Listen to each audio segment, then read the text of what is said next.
Everyone, आप सबका स्वागत है मैथ्स विद मानसी मैम के यूट्यूब चैनल पर। आज का हमारा मोटिवेशनल कोट है, inspirational comes from with in your self, not from outside. It means कि हम लोग क्या करते हैं कि इंस्पिरेशन बाहर ढूंढते हैं, मतलब हम ऐसे ढूंढते हैं कि कोई हमें मिल जाए हमारे जैसा कि जिसको हम फॉलो करके सक्सेसफुल हो सके। बट इंस्पिरेशन जब आप बाहर से लोगे तो वो आपके लिए एक टेम्परेरी इंस्पिरेशन होगी, और जब आप अंदर की फीलिंग समझोगे, अपने अंदर की फीलिंग समझोगे, तब वो इंस्पिरेशन क्या होगी, परमानेंट होगी, जिससे आप फॉलो करके, जिससे आप मोटिवेट होके अपने काम में बिजी रहोगे या कुछ नया सीखते रहोगे। तो इस मोटिवेशन कोट के साथ हम स्टार्ट करते हैं हमारी क्लास को। क्लास स्टार्ट करने से पहले मैं आपको बता दूं कि हम अब टेलीग्राम पे भी अवेलेबल हैं। मींस कि हम अब आपको टेलीग्राम पे आपकी क्लास के पीडीएफ्स और नोट्स के पीडीएफ शेयर करेंगे, और इन क्लास के लिंक्स भी आपको वहां अवेलेबल होंगे। सो आप अभी जाइए हमारे टेलीग्राम ग्रुप को ज्वाइन कर लीजिए, जिससे आपको लेटेस्ट नोटिफिकेशंस मिलती रहे। सो आज की क्लास का फर्स्ट क्वेश्चन मैंने बोर्ड पे राइट कर दिया है, देखते हैं वो कैसे करना है। कल हमने सीखा था सब्स्टिट्यूशन मेथड, उसी मेथड को फॉलो करके आज हम कुछ क्वेश्चंस करेंगे। कल हम नया टॉपिक स्टार्ट करेंगे जो इंटीग्रेशन का ही होगा। सो देखो कैसे इसको करेंगे। कल हमने सीखा था कि जिस हमारे पास जब फंक्शंस की प्रोडक्ट हो, मतलब दो फंक्शन एक दूसरे से मल्टीप्लाई हो, हम उसमें से एक फंक्शन को कुछ पुट करेंगे। वो फंक्शन कौन सा होगा जिससे हमें लगता होगा देखने पर कि हमसे इजीली सॉल्व नहीं हो सकता। अब देखो यहाँ पे एक तो फंक्शन x है, एक x स्क्वायर प्लस 3 की पावर 3/2 है। अब देखो दोनों में कौन सा ऐसा फंक्शन है जो आपको लग रहा है कि आप सॉल्व नहीं कर सकते। मुझे तो ये लग रहा है कि मैं x स्क्वायर प्लस 3 को सॉल्व नहीं कर सकती, इसीलिए मैंने इसको पुट कर दिया। क्यों नहीं सॉल्व कर सकती? क्योंकि इसकी पावर क्या है, 3/2, और मैंने 3/2 किसी फंक्शन की पावर हो उसे सॉल्व करना अभी तक सीखा नहीं है, इसलिए मैं उसको पुट कर रही हूँ। अब मैं क्या करूंगी, दोनों साइड डिफरेंशिएशन, किसके रिस्पेक्ट टू, x के रिस्पेक्ट टू। जब मैं इस साइड x के रिस्पेक्ट टू डिफरेंशिएशन करूंगी, x स्क्वायर की डिफरेंशिएशन क्या हो जाएगी, 2x, 3 की डिफरेंशिएशन तो वैसे ही 0 हो जाएगी, और t की डिफरेंशिएशन क्या हो जाएगी, dt/dx। ये जो dx है इधर आके मल्टीप्लाई हो जाएगा, ये क्या आ जाएगा, dt, ये अकेला dt रह जाएगा। और मैंने क्वेश्चन में देखा एक तो मुझे x चाहिए, एक है dx चाहिए। x dx मिल रहे हैं और 2 एक्स्ट्रा है, मैं 2 को दूसरी साइड ले जाऊं, इधर 2 मल्टीप्लाई था, इधर आगे क्या हो जाएगा, डिवाइड। अब मेरे पास जो फंक्शन है उसे मैं थोड़ा सा एलैबोरेट करती हूँ, मैं ऊपर ही करती हूँ एलैबोरेट। कैसे, मैंने क्या किया, x स्क्वायर प्लस 3 की पावर 3/2 को आगे लिख लिया और x dx को एक साथ लिख लिया। क्यों, अब देखना आपको समझ आएगा। x स्क्वायर प्लस 3 को मैं क्या पुट कर सकती हूँ, t, उसकी पावर 3/2 हो जाएगी, क्योंकि x स्क्वायर प्लस 3 की पावर 3/2 थी। x dx क्या हो जाएगा, dt/2।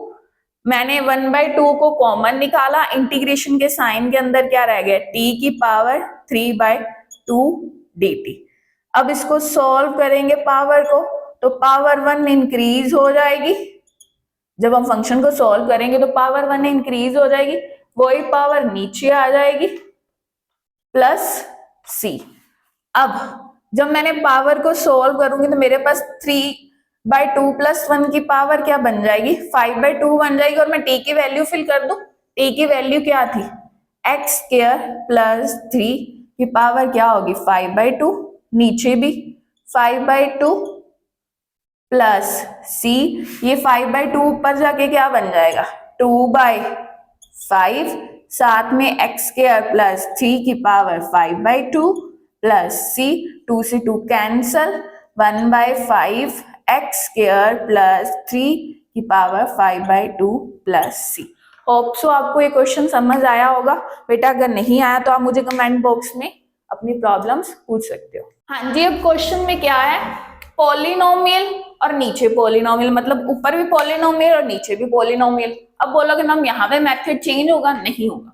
देखो कैसे, इन दोनों में देखो कौन सा ऐसा फंक्शन है जो आपको सोल्व करने पर प्रॉब्लम आएगी?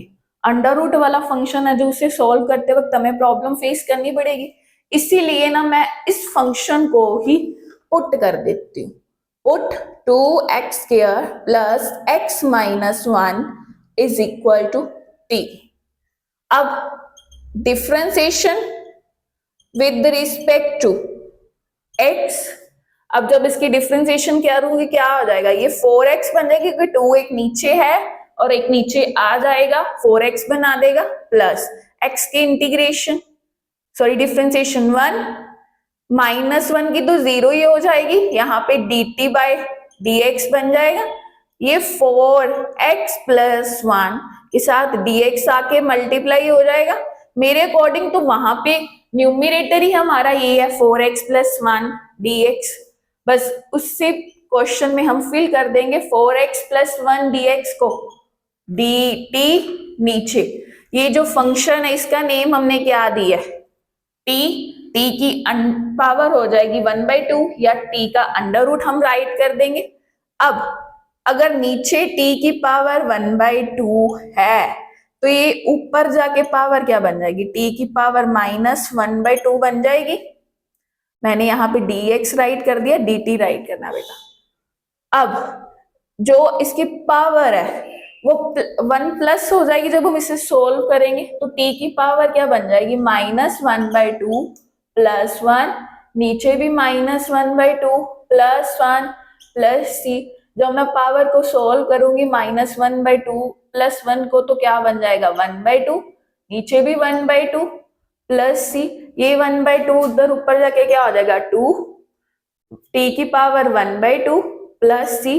अब t की स्पेस पे उसकी फंक्शन फिल कर दो, क्या है 2x² प्लस x माइनस 1 की पावर 1/2 प्लस c।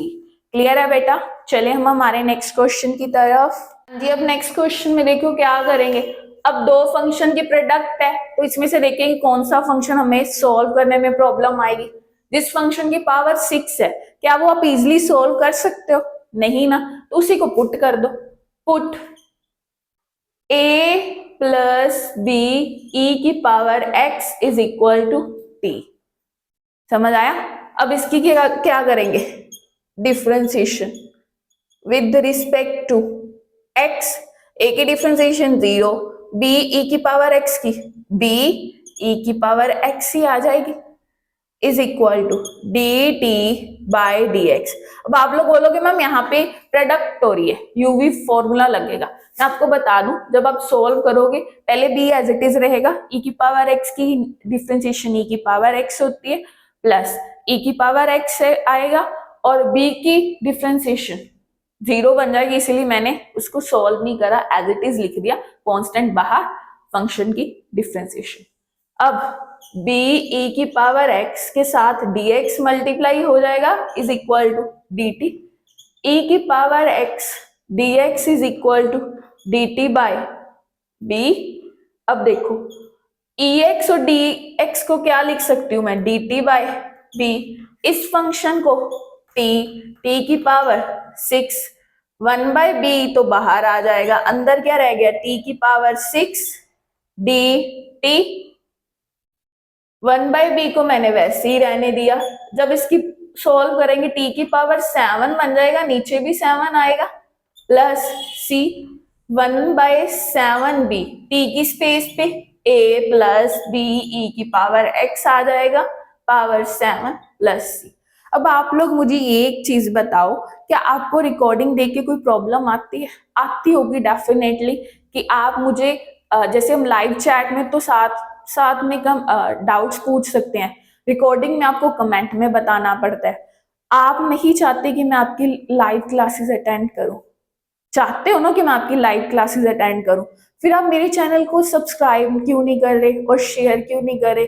जब आप अपने फ्रेंड्स के साथ शेयर करोगे तो यूट्यूब मुझे अथॉरिटी देगा कि मैं आपकी लाइव क्लास ले सकूं। जब लाइव क्लास होगी तो आप मेरे से फेस टू फेस डाउट्स पूछ सकते हो, कि आप जब डाउट पूछोगे मैं साथ के साथ आपके डाउट्स क्लियर करूंगी और आप हर एक टॉपिक को डीपली भी समझ सकते हो। तो आपने करना क्या है, आज अपने फ्रेंड्स के साथ शेयर करना है और सबको बोलना है सब्सक्राइब करो कि मैम हमें हर एक कंसेप्ट डीपली करवा रहे हैं, इससे हमारे बोर्ड एग्जाम्स में हेल्प होगी। तो फिर मैम हमारी लाइव अटेंड करेंगे क्लासेस। सो ये आपका आज का एक टारगेट है कि आपने मेरी वीडियो को ज्यादा से ज्यादा शेयर करना है और सब्सक्राइबर्स बढ़ाने हैं। अब हम चलते हैं हमारे आज की क्लास के लास्ट क्वेश्चन की तरफ। जी, अब हमारा क्वेश्चन क्या है, log x की पावर 2 बाई x dx। करना क्या, देखो log x की पावर 2 को आप सॉल्व कर सकते हो, बोलोगे कर सकते हैं, बट उसमें प्रॉब्लम आएगी। तो हम क्या करेंगे, इससे ही पुट कर देंगे, put log x is equal to t। जब log x की डिफ्रेंसिएशन करूंगी क्या आएगा, बताना मेरे को, सब मुझे क्लास में चाहिए। log x की डिफ्रेंसिएशन 1 बाय एक्स, dt की t की dt बाई dx, ये 1 बाय एक्स यहाँ आके मल्टीप्लाई हो जाएगा dx के साथ, dt के इक्वल आ जाएगा। अब 1 बाय एक्स dx तो हमारा dt बन गया, रह कौन गया, log x की पावर 2, log x को हम t पुट कर देते हैं तो उसकी पावर 2 हो जाएगी, t की पावर 2 की इंटीग्रेशन t की पावर 3 बन जाएगी, डिनोमिनेटर में भी 3 आ जाएगा, प्लस c। आता है ना बेटा ये आपको, या मैं हर एक स्टेप पे आपको डिटेल में बताऊं, तो ये भी आप मुझे कमेंट बॉक्स में बताना। t की स्पेस पे log x की पावर 3 बाय 3 प्लस c। मुझे पता कुछ बच्चों को प्रॉब्लम आ रही होगी आज की क्लास में, क्योंकि उन्होंने लास्ट क्लासेस देखी नहीं होंगी। अगर आपने लास्ट क्लासेस देखी हैं तो आपको प्रॉब्लम आ ही नहीं सकती। थैंक यू फॉर वॉचिंग, आज के लिए इतना ही।